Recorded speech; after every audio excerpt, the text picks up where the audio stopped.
My name is Natalie Reynolds, and I am 28 years old now.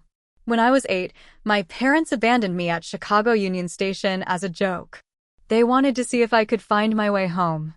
I remember the confusion turning to fear as minutes became hours, and the realization that no one was coming back for me. That day changed my life forever. I never returned home. Instead, I built a new life from scratch. 20 years later, they found me. Before I dive deeper into how this shaped my entire existence, let me know where you're watching from in the comments. And do not forget to hit that subscribe button to hear more stories about overcoming family trauma.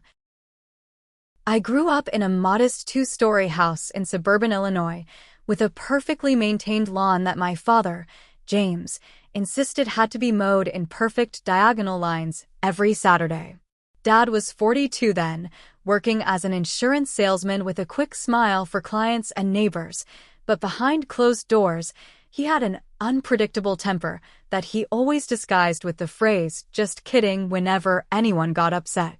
My mother, Diana, was 38, a part-time real estate agent who spent most of her energy maintaining our family image and enabling my father's behavior. Whatever he did, she would either join in or turn a blind eye. Their relationship seemed built on this unspoken agreement that his behavior was normal, even when it clearly was not. My older brother Kevin was 13 and the golden child who could do no wrong.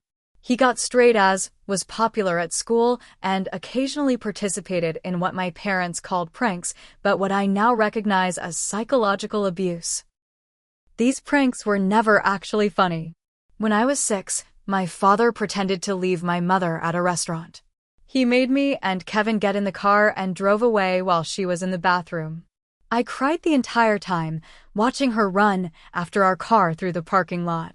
Dad laughed and laughed, finally stopping after a quarter mile. "You should have seen your face," he told me. "It was just a joke." There was the time they forgot to pick me up from school. I waited outside as the building emptied, as the teachers left one by one, until the janitor found me sitting alone in the dark. When my parents finally arrived 2 hours late, they were laughing. "We wanted to see what you would do," Mom explained. Once at the mall, they all decided to hide from me. I was 7 and spent 45 terrifying minutes searching for them, convinced I had been abandoned forever. When I finally found them eating ice cream in the food court, they all thought it was hilarious how I was sobbing and hyperventilating. The basement incident happened when I was almost 8. I had spilled juice on the living room carpet, and as punishment, Dad locked me in our unfinished basement for 3 hours. He told me to think about what I had done wrong, but when Mom finally let me out, they both acted like it had been a game of hide and seek. Dad filmed many of these incidents on our bulky camcorder, sometimes playing the tapes back at family gatherings. The adults would laugh while I sat there, learning that my fear and pain were sources of entertainment. I lived in constant anxiety, never knowing when I might become the target of the next prank. I developed the habit of walking through our house carefully, listening for whispers or muffled laughter that might signal something was about to happen. I learned to be hyper-aware of my surroundings, a skill that later proved useful but came at the cost of never feeling safe. Whenever I cried or showed distress, my mother would pull me aside and whisper, "You are too sensitive, Natalie. You need to toughen up. It is just how your father shows love." Her dismissal of my feelings only reinforced the idea that there was something wrong with me for not enjoying this treatment. Our extended family saw glimpses of these behaviors during holiday gatherings or summer barbecues. I remember my Aunt Susan once asking my mom if she thought the pranks were going too far after Dad pretended to leave me at her house. But Mom just laughed it off, and no one ever intervened. I developed my own coping mechanisms. I would hide in my bedroom closet with books, creating a small sanctuary where I could escape into stories about children who were loved and protected by their families. I invented elaborate fantasy worlds where I was powerful and respected, not the butt of cruel jokes. I tried desperately to please my parents. I kept my room immaculate, got perfect grades, and never complained about anything. But nothing seemed to work. My achievements were barely acknowledged while my mistakes became fodder for more pranks or punishment. Meanwhile, Kevin could do no wrong. He was the son they had wanted, while I remained a disappointment they tolerated through humor at my expense. By the time I turned 8, I had developed a wariness beyond my years. I had learned that adults could not be trusted, that love was conditional, and that my feelings did not matter. These lessons would shape my ability to form relationships for decades to come. But nothing prepared me for what happened that summer day at Chicago Union Station. July 15, 1999. The date is burned into my memory like a brand. It was supposed to be the start of our annual summer trip to visit relatives in Wisconsin. The 5-hour train journey from Chicago had been something I looked forward to despite my usual anxiety around family outings. The morning had started tensely. Dad was irritable because Kevin had forgotten to take out the trash the night before, and the garbage collectors had come early. I sat quietly at breakfast, trying to be invisible as he slammed cabinet doors and muttered about responsibility. Mom kept shooting warning glances at me and Kevin, silently instructing us not to make things worse. By the time we arrived at Chicago Union Station, the massive waiting hall was bustling with summer travelers. I remember being overwhelmed by the noise and the crowds, gripping tightly to my small purple backpack that contained my favorite book and a worn stuffed rabbit named Mr. Hoppy. The heat was intense that day. The station air conditioning struggled against the July humidity, and I remember feeling sticky in my cotton shorts and t-shirt. After an hour of waiting for our train to board, I tugged on my mother's sleeve. "I need to use the bathroom," I told her, shifting from foot to foot. Mom sighed, glancing at Dad, who was checking the departure board. "Fine, but hurry up. Our train boards in 15 minutes. Where's the bathroom?" I asked, looking around the cavernous hall uncertainly. "Over there." She pointed toward a sign. "We will wait right here by the newsstand. Do not dawdle." I nodded and made my way through the crowd, looking back once to see my parents and brother standing near a wall of magazines. The bathroom was crowded with summer travelers, and I had to wait in line. I remember checking my digital watch repeatedly, worried about taking too long. When I finally emerged about 10 minutes later, I walked confidently back to the newsstand. But they were not there. I looked around, thinking perhaps they had moved a few feet away. Nothing.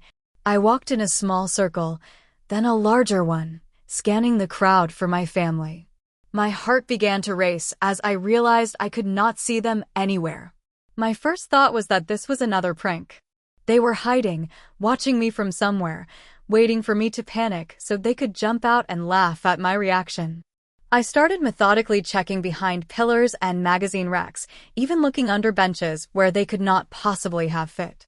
As minutes passed, my search became more frantic. The station was enormous, and there were so many places they could be hiding. I began asking strangers if they had seen a family with a teenage boy, but most people hurried past without stopping.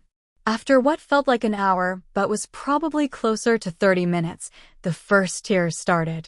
I made my way back to the exact spot where I had left them, thinking perhaps I had misremembered. I stood there, turning in slow circles, scanning every face in the crowd. An older woman with kind eyes noticed me crying. "Are you lost, sweetheart?" she asked, bending down to my level. "I cannot find my parents," I managed between sobs. "They said they would wait here, but they are gone." She took my hand and led me to a station employee, a tall man with a navy uniform and a badge that read Carl. The woman explained the situation, and Carl radioed to security. "What is your name, kiddo?" he asked. "Natalie Reynolds," I answered, hiccuping through my tears. "And how old are you, Natalie?" 8 3/4, I said, the way children do when those fractions of years feel significant. Carl led me to the security office, a small room with windows overlooking the main concourse. A female security officer named Maria gave me a soda and asked for my parents' names and our home phone number. I recited the information perfectly, having been drilled to memorize our contact details from an early age. "We will make an announcement," Maria said. I am sure your parents are looking for you too. The loudspeaker crackled to life, and I heard my name echo through the station. Attention, please. Would the parents of Natalie Reynolds please come to the security office located near Gate 7? Natalie is waiting for you. I felt relief wash over me. Now they would come. The prank was over. But 15 minutes passed, then 30. Maria called our home number repeatedly, but there was no answer. I sat swinging my legs on a chair too tall for me, sipping my soda and trying not to cry more. After 2 hours, Maria called the police.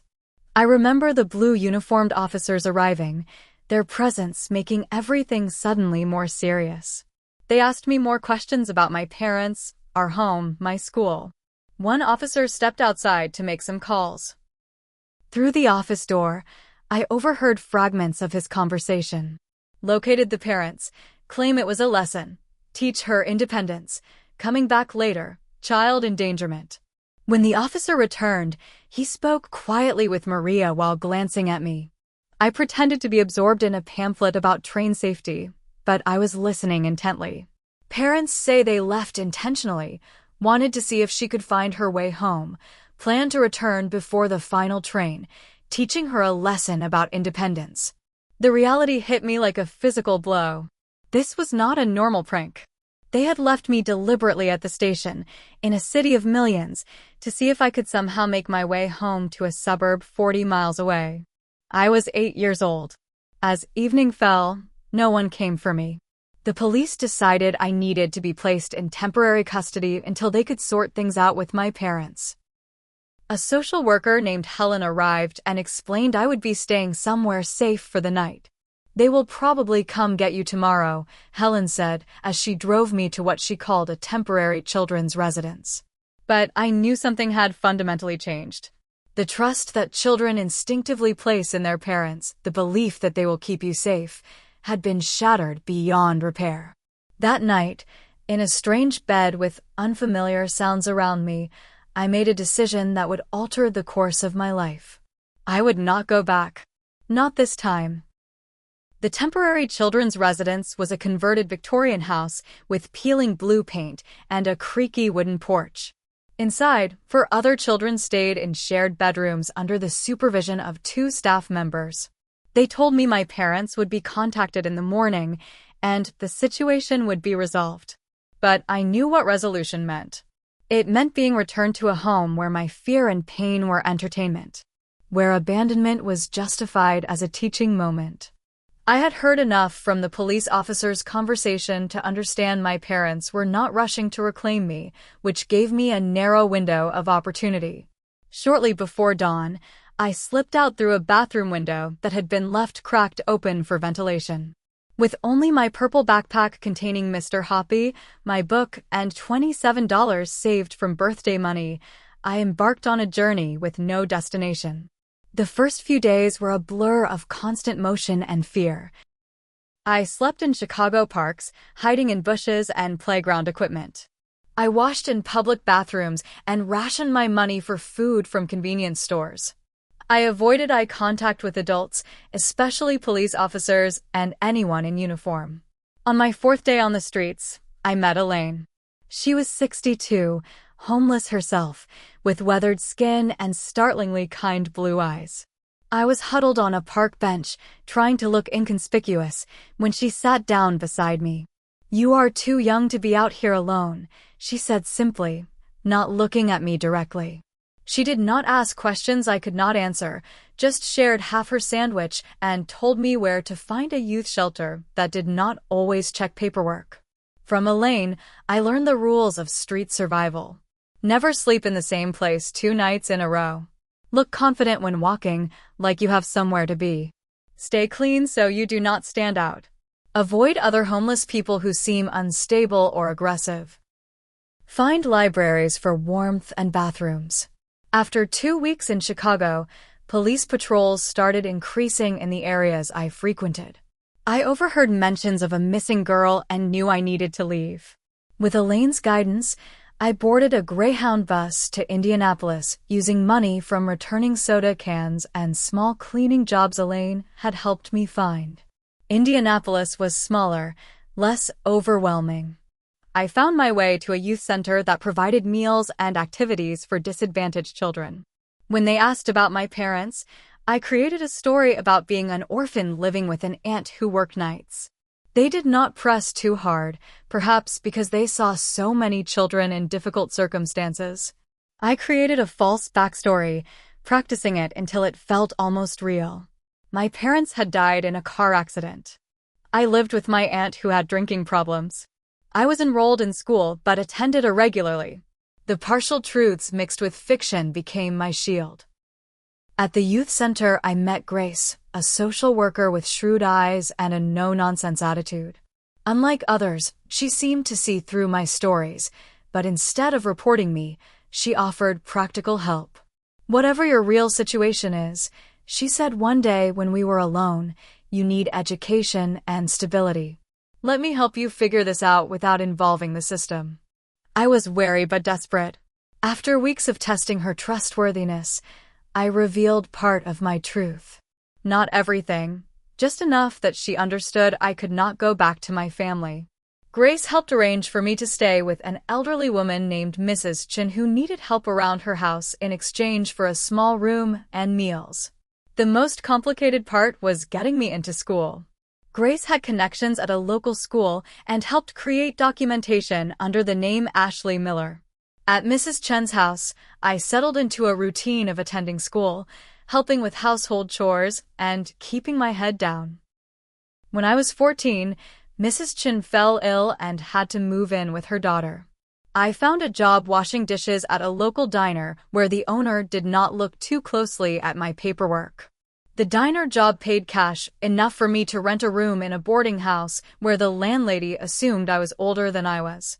For the next 4 years, I lived in constant fear of discovery. I moved between temporary housing situations, sometimes staying with classmates whose parents took pity on my orphan story, sometimes renting rooms in houses where people minded their own business.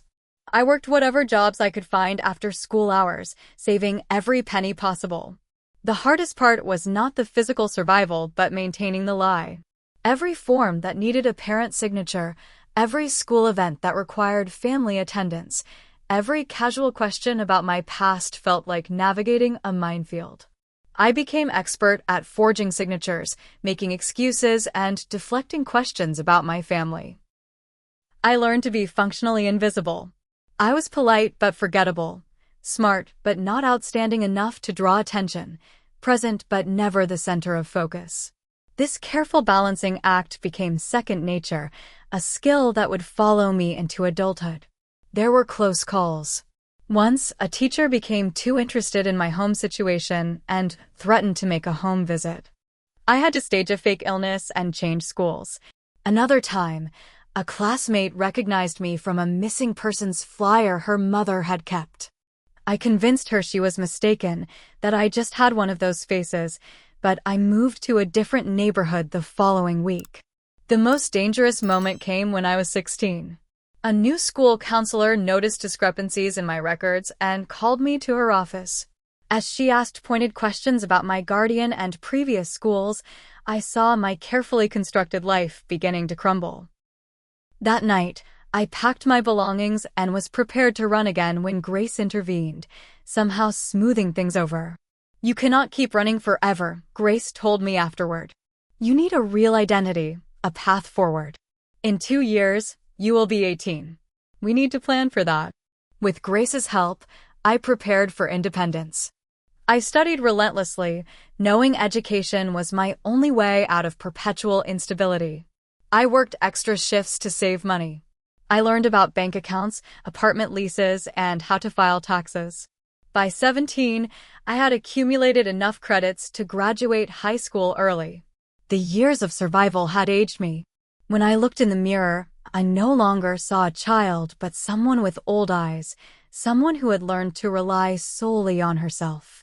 I had survived, but at what cost? The constant vigilance, the inability to form deep connections, the nightmares about being discovered and sent back, all took their toll. But I had done the impossible. I had created a life from nothing. I had stayed hidden until I could legally emerge as my own person. As my 18th birthday approached, I began to see the possibility of a future where I was more than just a fugitive from my past. When I turned 18, I stood at the threshold of adulthood with a high school diploma earned under a false name, $4,320 saved in cash, and no legal identity. Grace, who had become the closest thing to family I had, helped me navigate the complicated process of establishing myself legally as an adult.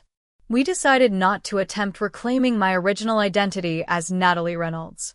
There would be too many questions, too much risk of reconnection with my family.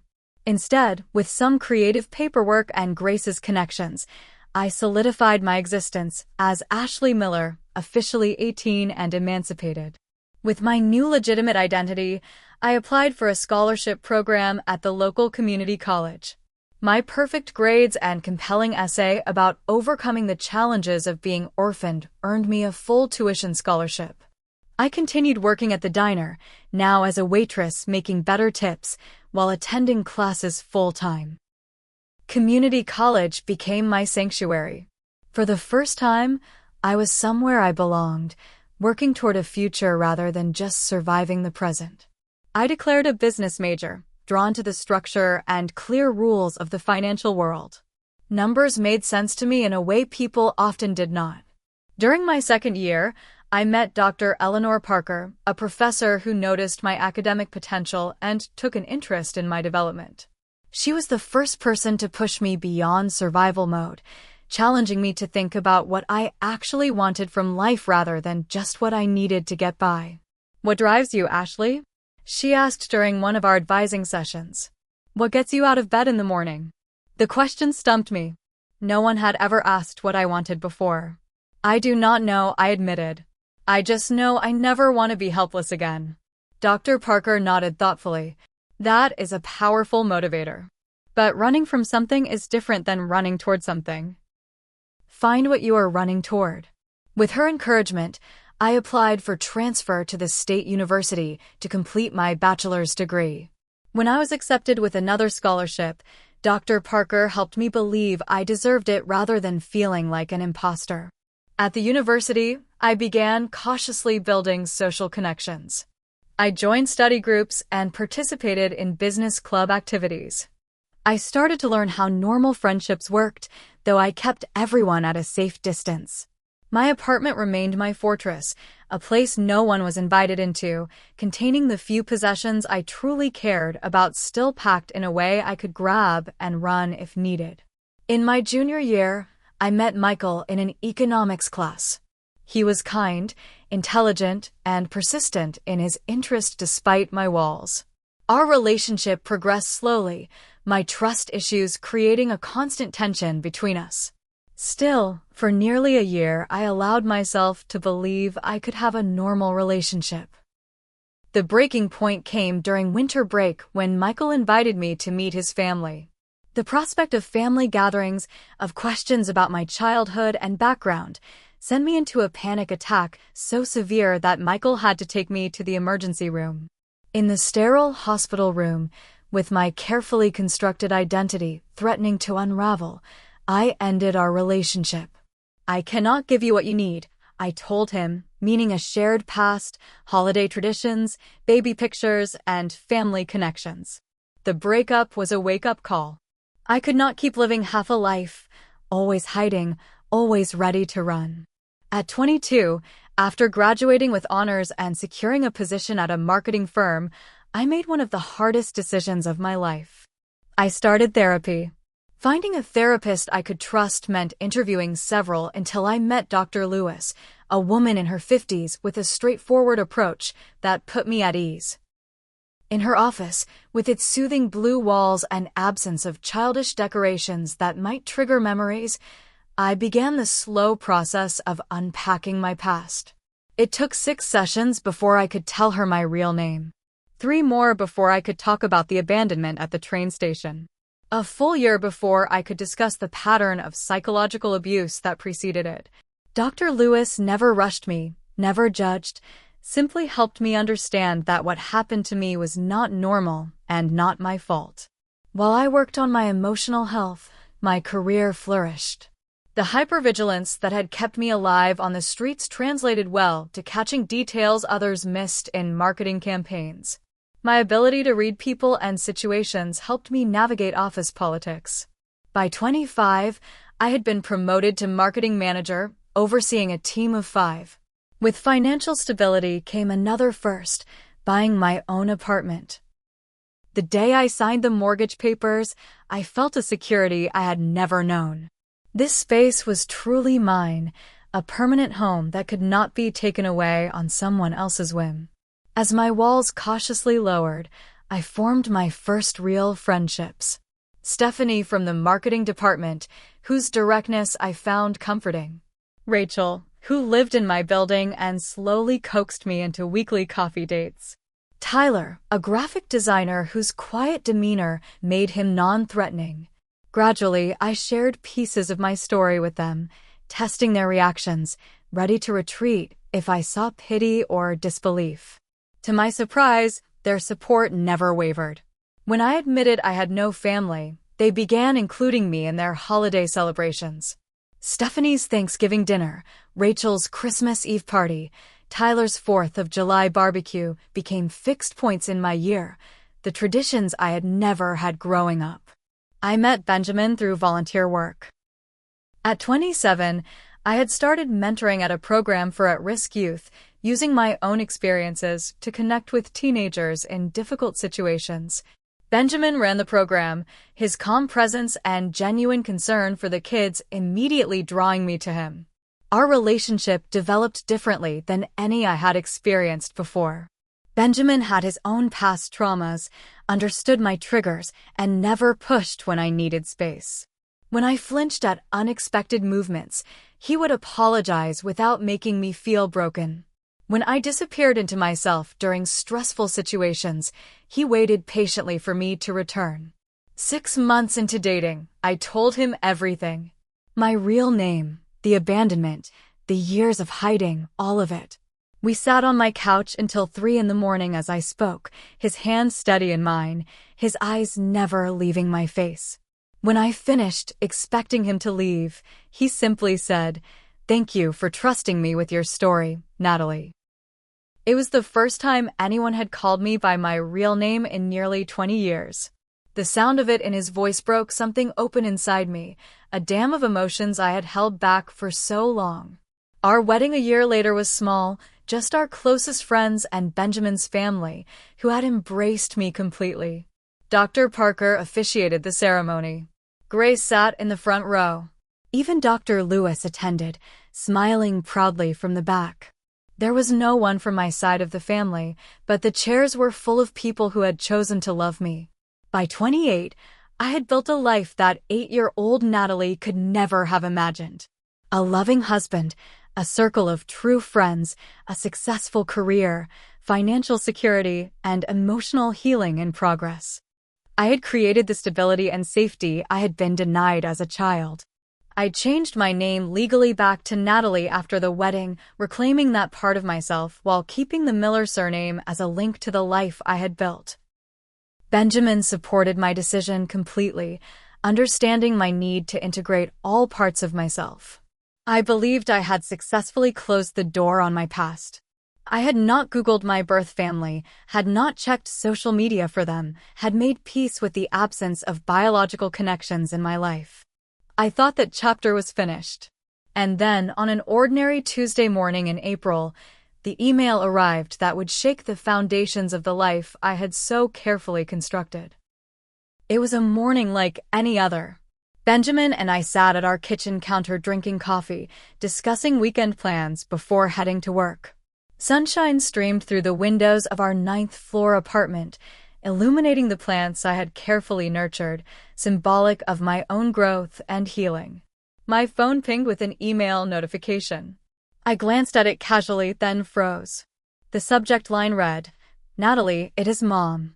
Benjamin noticed my sudden stillness, the coffee cup suspended halfway to my lips. "Ashley?" he asked, still using my old name out of habit sometimes. "What is wrong?" I could not speak.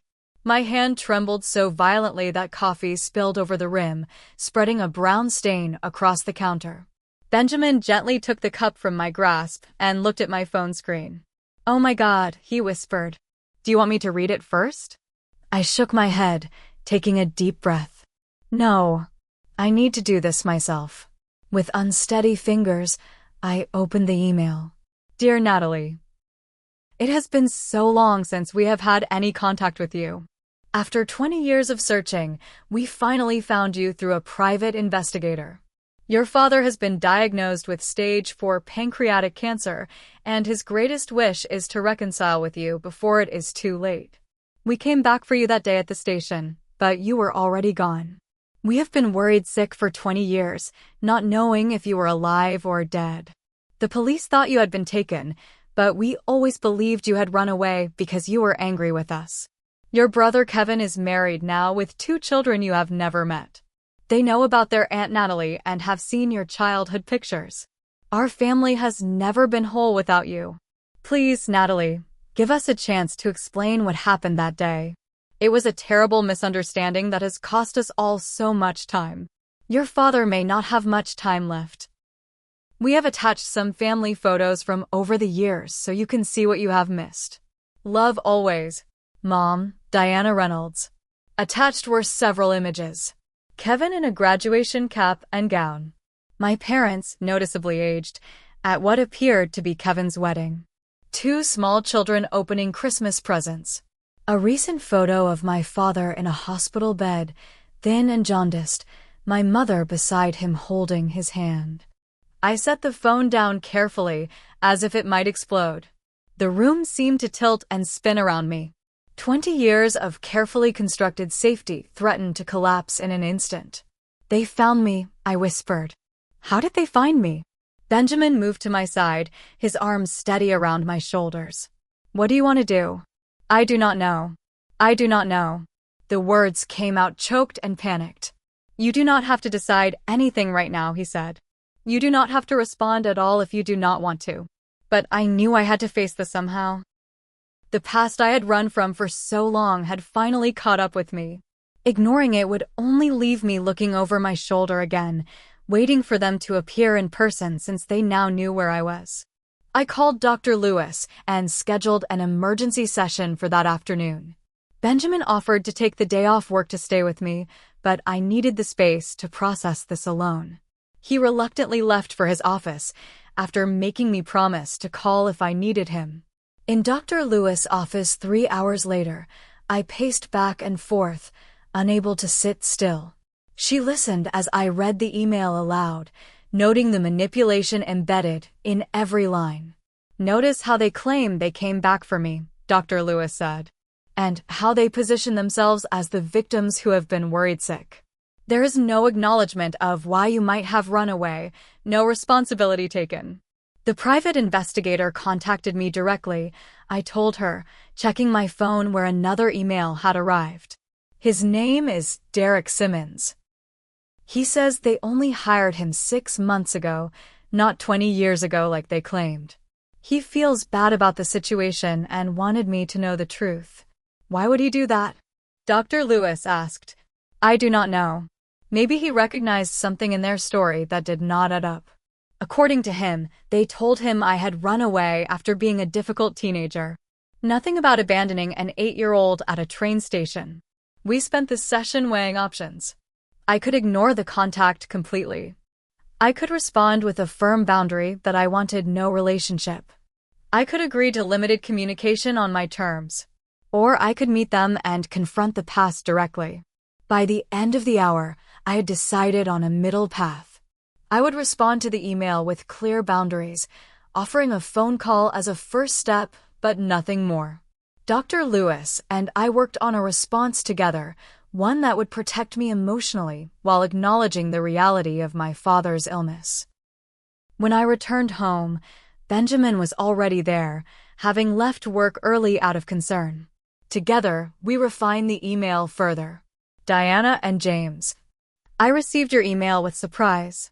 To clarify some facts, I was 8 years old when you left me at Chicago Union Station as a lesson in independence. I was not angry and running away. I was a child abandoned by her parents who was then placed in temporary custody. I have built a life for myself that I am proud of. I am married to a wonderful man named Benjamin, have a successful career, and am surrounded by people who would never dream of abandoning me for any reason. Given your husband's health situation, I am willing to have one phone conversation as a first step. I am not ready for an in-person meeting and cannot promise reconciliation.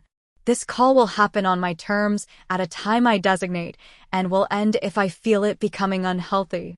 If these conditions are acceptable to you, I can be available this Sunday at 2 p.m. Natalie Miller. I hit send before I could reconsider, then immediately shut off my phone. Benjamin held me as I cried, the tears I had held back earlier finally breaking free. I cried for the 8-year-old girl at the train station, for the teenager hiding from authorities, for the young woman afraid to let anyone close. I cried for all the years lost and the family I never had. When I turned my phone back on 3 hours later, there were already 7 missed calls and 5 text messages. They had bypassed my boundary immediately, demanding a faster response, pushing for an in-person meeting instead of a phone call, asking for my address so they could send something. Classic behavior from people who had never respected my autonomy. I read their messages but did not respond. The next morning, there were 9 more texts and 3 voicemails, escalating in emotional intensity. My mother crying in one, my father taking over in another with demands rather than requests, my brother Kevin in the third, saying he just wanted to meet his sister after all these years. I maintained my boundary, sending only one follow-up message. The offer for a Sunday phone call stands. Further messages before then will result in me reconsidering this communication entirely. That slowed the barrage temporarily. On Sunday, with Benjamin beside me for support and Dr. Lewis on standby if needed, I dialed the number they had provided exactly at 2 o'clock. My mother answered on the first ring. "Natalie? Is that really you?" Her voice was both familiar and strange, older but with the same cadence I remembered from childhood. "Yes, it is me," I replied, keeping my voice steady. "Oh my God, James. James, she is on the phone." The sound of fumbling came through the line, then my father's voice, weaker than I remembered, but with the same authoritative tone. "Natalie, you have put us through hell for 20 years. The least you could do is meet with us in person. Your mother has been beside herself. So much for starting with an apology." Before I could respond, he continued. "We are coming to Chicago next week. We expect to see you. Kevin and his family will be there too." The familiar feeling of being steamrolled, of having my boundaries ignored, washed over me. But I was no longer a powerless child. "That is not what I agreed to," I said firmly. "This call was to establish if further communication is possible. Based on your immediate dismissal of my boundaries, I am not sure it is." "This is ridiculous," he snapped. "We are your parents. You owe us at least a meeting after what you put us through." "What I put you through?" The words came out before I could stop them.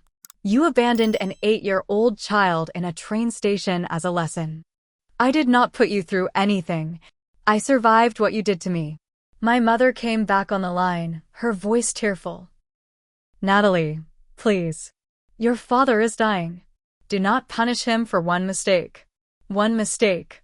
As if the train station had been an isolated incident, not the culmination of years of psychological games and emotional abuse. The call continued for 20 more painful minutes.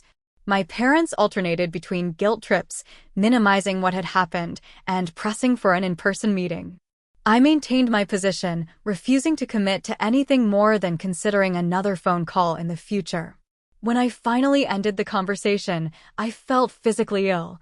Benjamin brought me tea and sat with me in silence as I processed what had happened. The call had confirmed what I already knew. Nothing had changed. They still did not see me as a person with valid feelings and boundaries.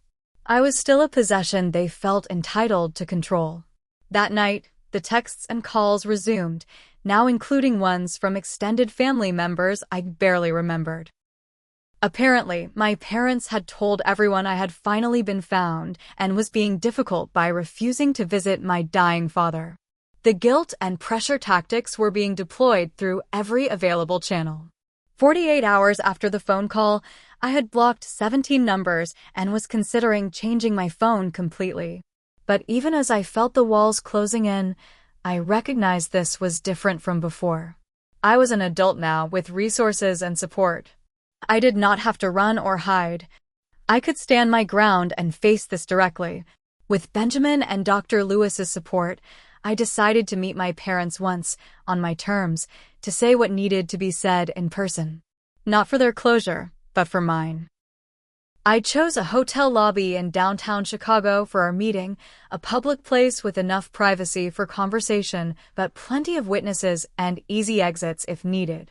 Benjamin would sit at the bar within eyesight but not join us unless I signaled for help.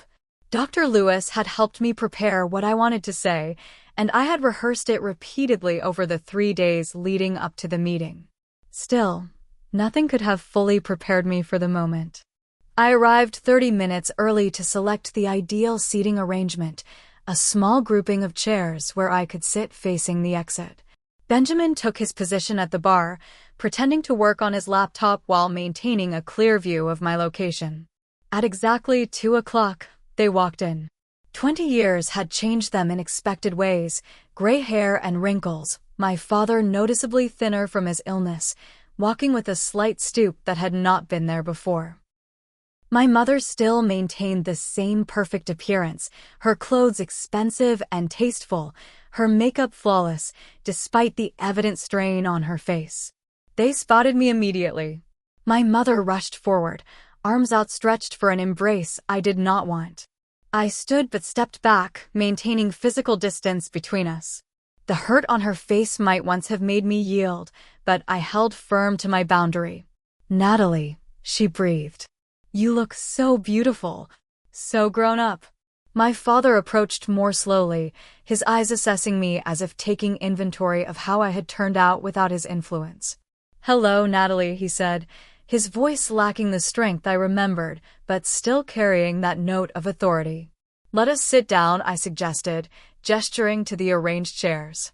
They complied, my mother dabbing at her eyes with a tissue, my father settling himself with a slight grimace of discomfort. The distance between us felt both immense and insufficient.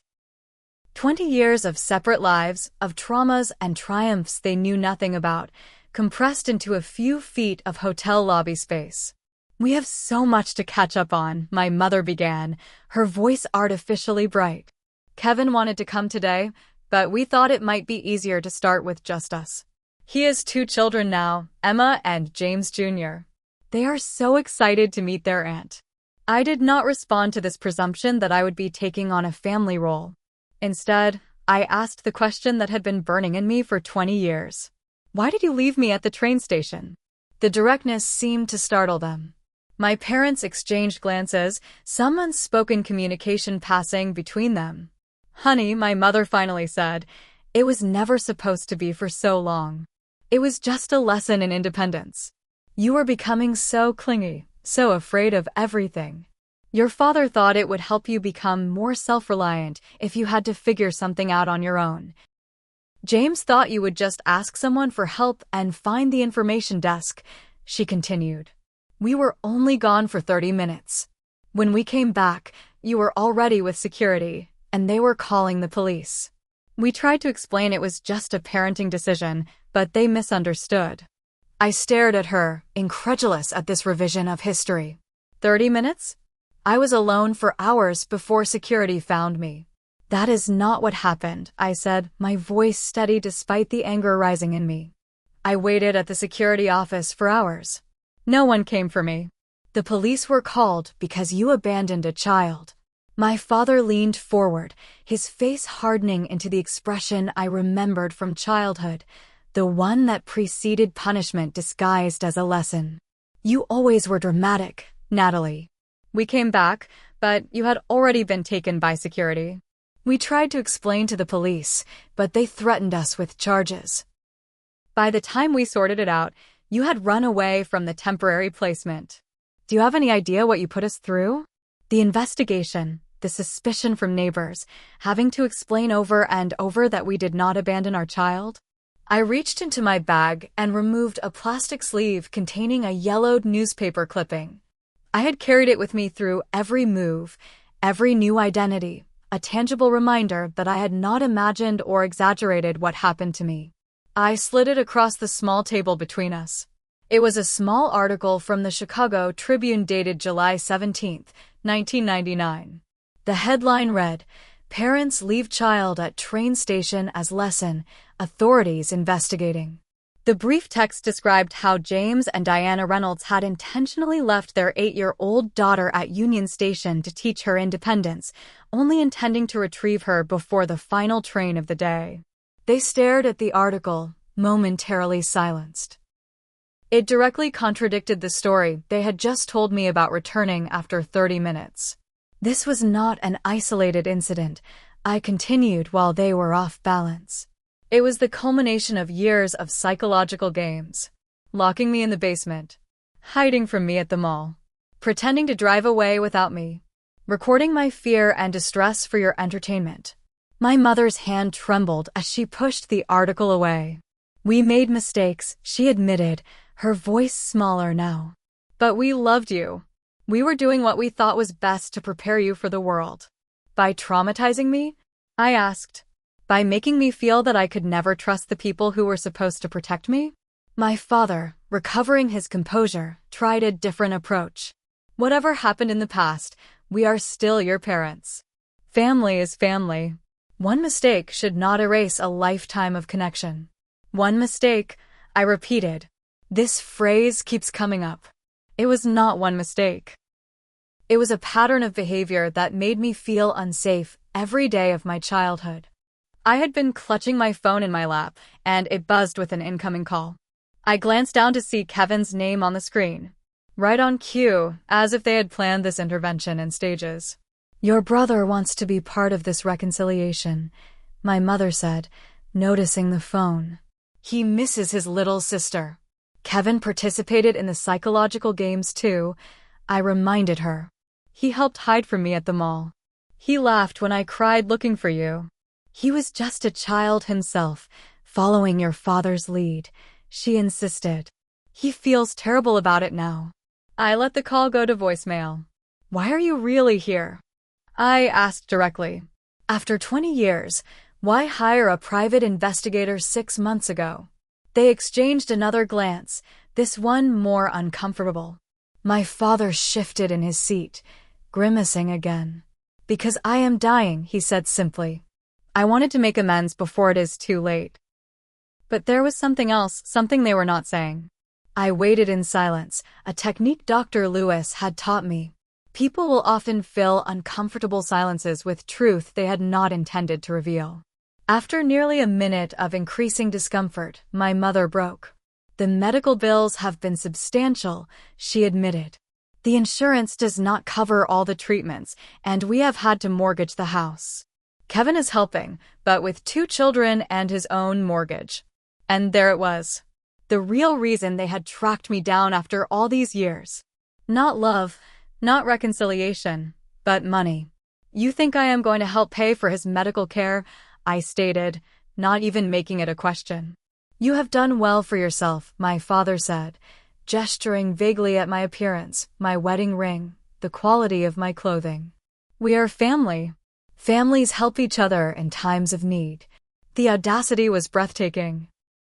The people who had discarded me like an unwanted pet now expected me to open my wallet because of a biological connection they themselves had severed.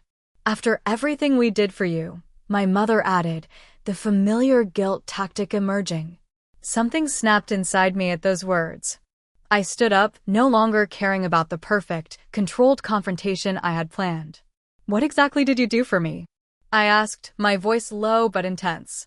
"You terrorized me under the guise of teaching me lessons.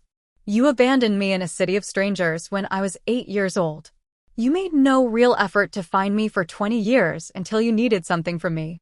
I took a deep breath, centering myself before continuing. "What I have now, I built myself. Every piece of stability, every relationship, every dollar in my bank account came from my own efforts after you threw me away. My father started to stand, his face flushing with anger, but my mother placed a restraining hand on his arm. His health, she murmured. I need you both to understand something clearly, I continued, finding strength in finally speaking my truth. I do not owe you forgiveness. I do not owe you a relationship. And I certainly do not owe you financial support. The fact that you came here expecting that shows that you still do not see me as a person with my own agency and feelings.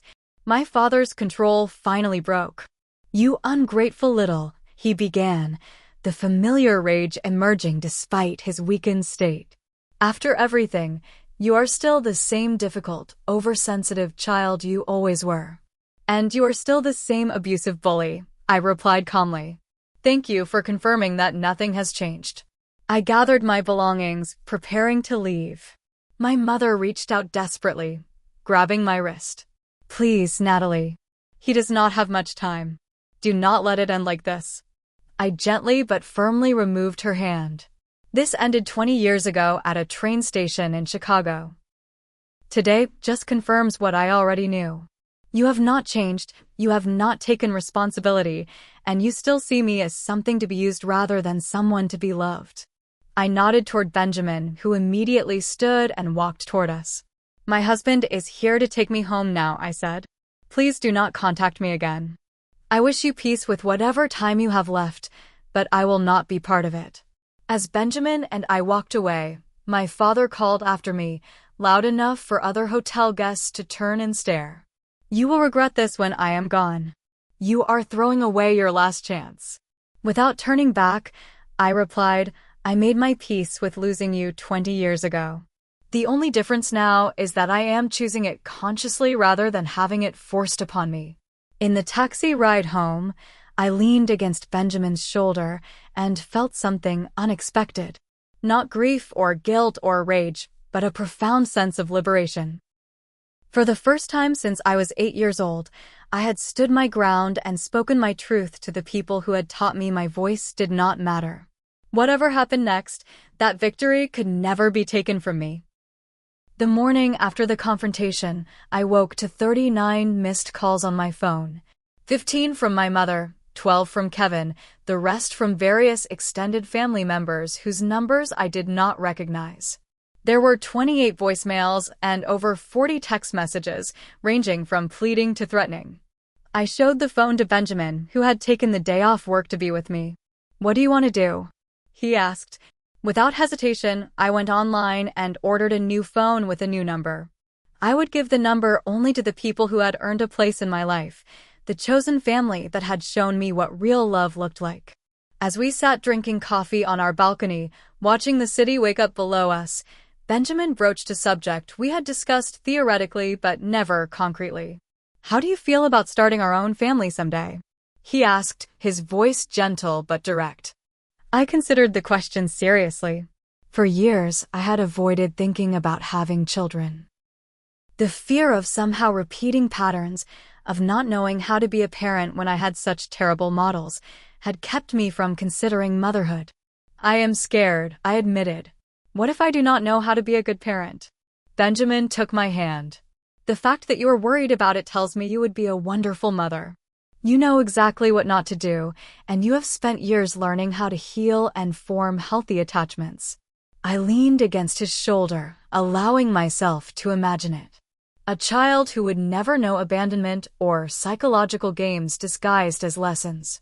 A child who would be cherished and respected as an individual. A child who would grow up feeling safe and loved. Maybe, I said. I think I need to talk to Dr. Lewis about it more, but I am not closing the door on the idea. Later that week, during my regular session with Dr. Lewis, I recounted the confrontation in detail.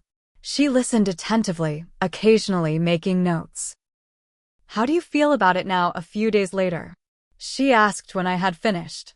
Lighter, I said, surprising myself with the answer.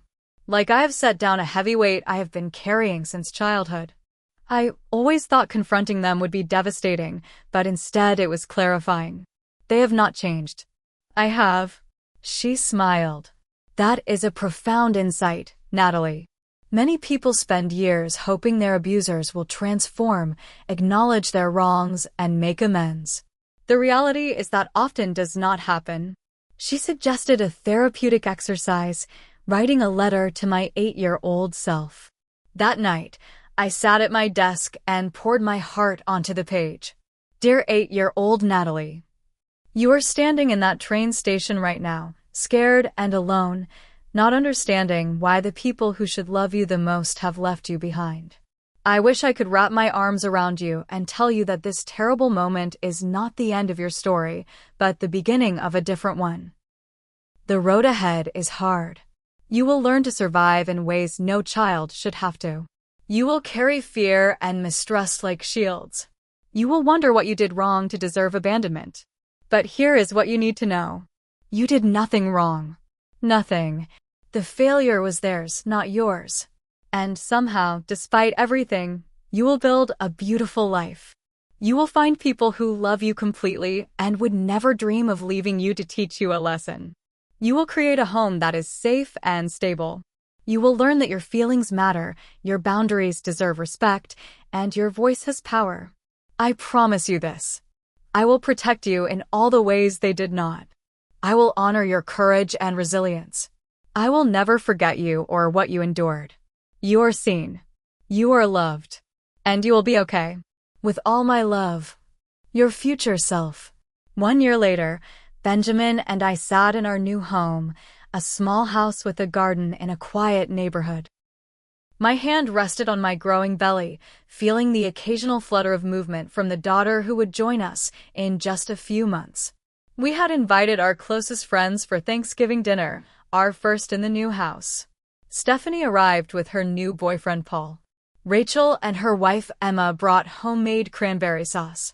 Tyler and his partner David came with board games for after dinner. Benjamin's parents, who had embraced me as their own daughter, brought extra folding chairs and their famous apple pie. Grace, now retired but still a vital part of my life, was the last to arrive, bringing a small gift for the baby, a children's book about found family. As we gathered around the table, Benjamin raised his glass for a toast. To family, he said simply. Not the one we are born into, but the one we choose and the one that chooses us every day. Everyone clinked glasses, the conversation flowing easily among people connected not by blood, but by genuine care and respect. Later, as we sat in the living room enjoying coffee and pie, Stephanie asked if I had heard anything more from my birth family. No, I replied honestly. After changing my number, I made it clear to mutual connections that I was not interested in further contact. I have no idea if my father is still alive, and I have made peace with that uncertainty. Do you think you will ever forgive them? Rachel asked carefully. I considered the question seriously. Forgiveness is complicated, I said finally. I do not harbor hatred for them anymore. That would only hurt me. But forgiveness does not have to mean reconciliation or relationship. I believe some relationships cannot be healed because the damage is too deep or because one party refuses to acknowledge the harm they caused. In those cases, forgiveness might simply mean letting go of the hope for a different past and focusing on creating a different future. The conversation shifted to lighter topics, but the question lingered in my mind. Through therapy and time, I had come to understand that family was not a fixed concept defined only by biology. Family was who stood beside you during hardship, who respected your boundaries, who celebrated your joys and comforted your sorrows. By that definition, I was surrounded by family in that moment. 3 months later, I gave birth to our daughter, Lily Grace Miller. As I held her in my arms for the first time, I made a silent promise. She would always know she was wanted. Her feelings would always matter. Her boundaries would always be respected. She would grow up understanding that love does not abandon, manipulate, or harm. The foundation Benjamin and I started to help young people who had been abandoned or abused by family was beginning to take shape. Using my marketing skills and Benjamin's nonprofit experience, we created programs to provide practical and emotional support for those rebuilding their lives after family trauma. On Lily's first birthday, as we watched her toddle unsteadily between adoring guests, Benjamin wrapped his arm around my waist. "How are you feeling?" he asked quietly, knowing the milestone might bring complicated emotions. I smiled, watching my daughter's face light up as Tyler helped her pet his new puppy. "Full," I said simply. "My heart feels full." That abandoned 8-year-old girl at Chicago Union Station could never have imagined this future. She could not have known that the worst day of her life would eventually lead to healing, strength, and a different kind of family built on choice rather than obligation. The journey from there to here had been long and painful, full of fear and hiding and grief. But standing in my home, surrounded by people who chose to love me and whom I chose to love in return, I knew one thing with absolute certainty. That day at the station had shaped me, but it did not define me. My parents had abandoned me, but I had found my way home nevertheless, to a home of my own creation. Have you ever had to cut ties with family for your own well-being? What helped you move forward? Let me know in the comments below. If this story resonated with you, please give it a like and subscribe to hear more stories about building resilience through trauma. And if you know someone who might need to hear that family is about love and respect, not just blood, please share this video with them. Thank you for listening to my story, and remember, sometimes the family we create is more healing than the one we were born into.